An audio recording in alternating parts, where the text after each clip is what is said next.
Hello everyone and welcome to Battle of the Beast Central. I'm Adam and today we got the last summary video of Battle of the Beast Series 6 Transformation Takedown. So this is the summary video of round 3, and with that the tournament is almost at its end. 3 more battles to go and we are done. So this, as a reflection on this tournament's gone relatively quickly. Not as quick as Insects Only. Insects only went quite quick as well. But Transformation Takedown had more beasts at its disposal, so I had to make it a little bit longer. I feel most of the battles were great, and there were some that were a bit of drags, but they were mainly in round 1, so I guess that's a good thing. So, after 3 rounds and 26 battles, we are now down to our final 4.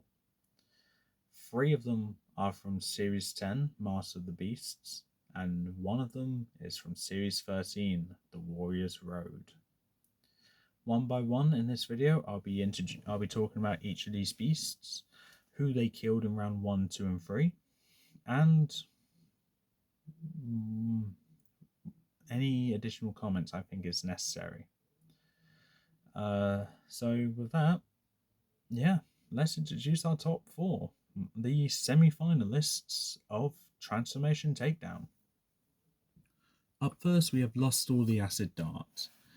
In round 1, Lustor killed Ospira the Savage Sorceress. In round 2, he killed Equinus the Spirit Horse, and in round 3, he killed Hyrix the Rock Smasher.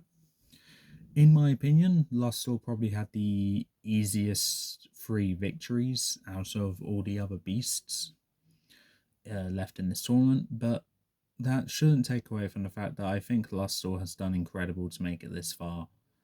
And whilst I would say his victories were relatively easy, I would say they have been overkill in their way as well, especially Ospira's and Hyrix's. But yeah, Lustor, in my opinion, has done really good, and probably my favourite of the Series 10 beasts left standing. But I don't know how long that will last for, really.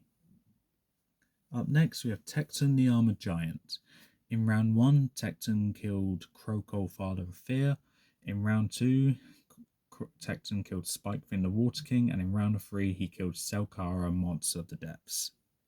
So, arguably one of the strongest beasts of all time, and 2 mermaids Tecton killed.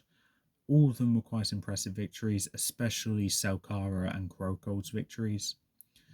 And like I said in his quarterfinals battle video, I did not actually expect him to kill Selkara, so it is a surprise to see Tecton here.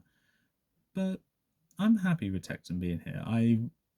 From the start of the tournament, I always thought that Tecton was going to do well. I just didn't think how well he was going to do. But now that's making me think, in the old generation tournament, did Tecton get robbed as he died in round 1? I don't know. But he also died in round 1 in the all generation tournament as well. But his opponent was Morax, which was more of an understandable death. But yeah, Tecton is an incredible beast now. And I'm not surprised he actually made it this far. His opponents, yes, I was surprised he'd beaten some of them. But now I think there's barely any obstacles that can stop this beast. Doomskull, the King of Fear. This beast killed Makora the Blood and Sting in round 1.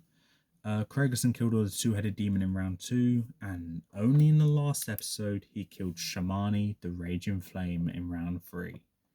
This beast had no choice but to kill his teammate, and whilst showing some hesitation, he still did it. This beast, in my opinion, compared to the other beasts here, is probably the underdog of the series, because looking at the whole lineup of all the beasts, Doomskull was one of the last beasts that I would expect to actually make it to the semi-finals. But I'm not mad that he made it. I mean, yeah, I'm not mad that he made it. I think he's done great to make it here, and I'm going to have to label him the underdog. Because compared to his opponents, Shamani, Craigerson Kildor, and Makoro, yeah, two of them were kind of obvious outcomes, but Shimani's could have gone either way.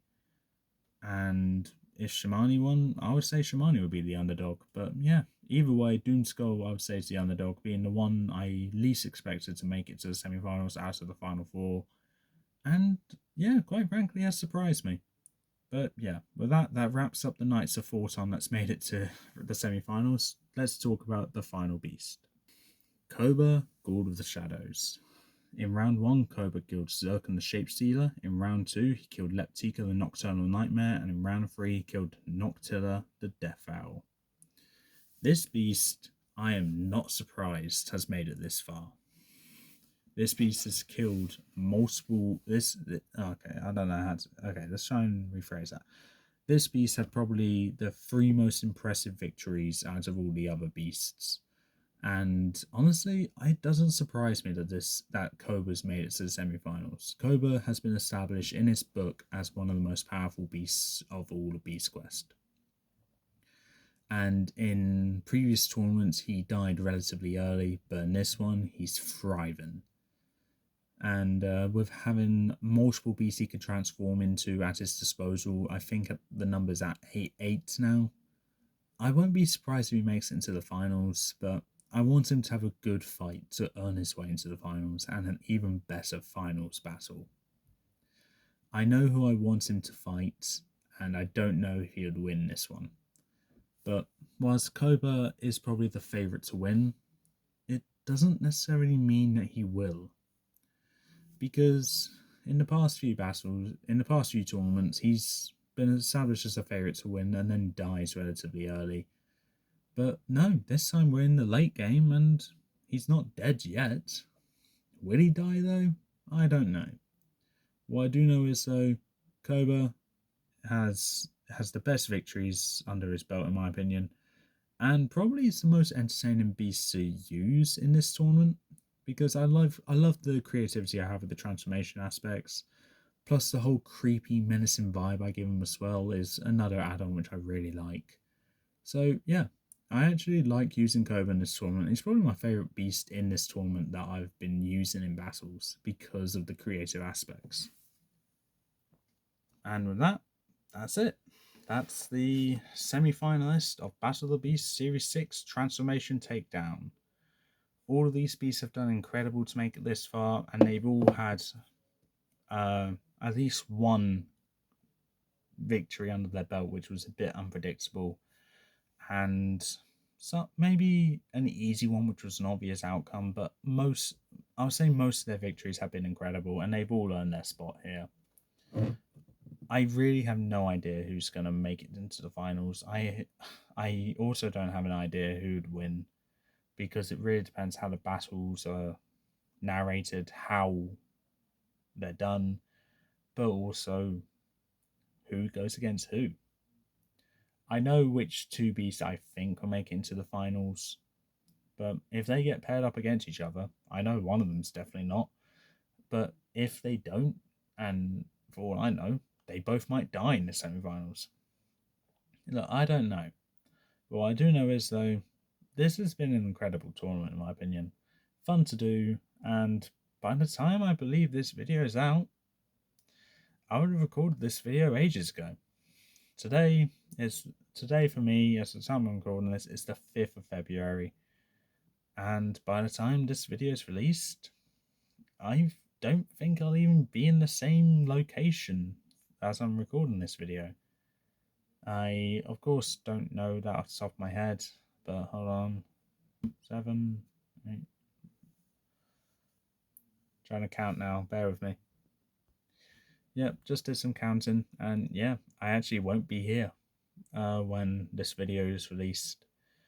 So yeah, by the time this video has been released, though, this tournament would have ended, and I would have done my top 10 favorite fights of this tournament.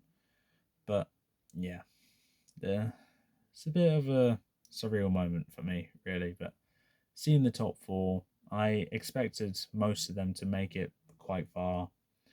One of them was a bit of a surprise, but seeing his matchups didn't surprise me he made it to the top 8. And then the way that his fight in the quarterfinals went, could have gone either way. But yeah, a great Final Four in my opinion. And like I keep saying, I have no idea who's going to win. But with that's all for this time. I'm not going to do the normal outro. But till then, I'll see you in the next video where we kick off the semi-finals. Till then, peace out.